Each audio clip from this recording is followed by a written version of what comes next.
نن د اګست 13 نیټه د جبري بېدرکۍ د اغیزمنو خلکو نړیواله ورځ په داسې حال کې مانځل کیږي چې په پاکستان کې لا هم د خلکو د جبري ورکېدو لړۍ نه ده تم شوې او په پښتونخوا بلوچستان کې د حقونو تنظیمونه وایي چې له کلونو راسې زرګونه خلک روږدي او د مرګ او جون حال یې نه دی معلوم. د بشري حقونو لپاره کارکوونکې نړیواله اداره امنسټي انټرنیشنل وایي چې پاکستان باید د جبري روکېدو په پټه د خلکو د نیولو عمل پای ته ورسوي. امنسټي نن د اګست په 13 په خپل ایکس ټویټر لیکلي چې پاکستانی چارواکي باید سمدستي او بلا شرطه د جبري ورکو کسانو کورونو ته د خوي ضعیف کار کړی چې چیرې دي. د ملګرو ملتونو عمومي مشر انټونیو ګوتریش نن په ایکس ټویټر لیکلي چې د جبري بېدرکۍ د اغیزمنو خلکو په دې نړیواله ورځ زه په خیوادونو غږ کوم چې د دې ظالمانه جرم په ختمولو کې مرسته وکړي.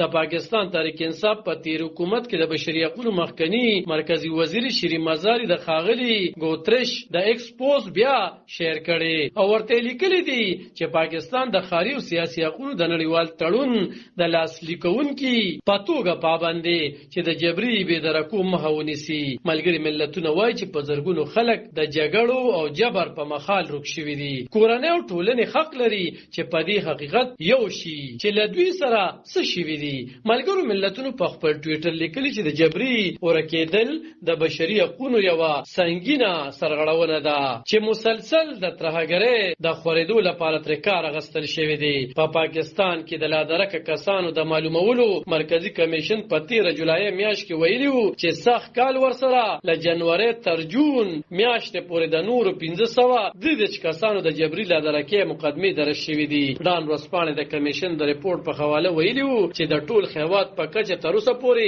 ټول 9916 د لادرکو په ورسره درج شوې دي چې وایي چې په خو کې کمیشن تر اوسه 2401 په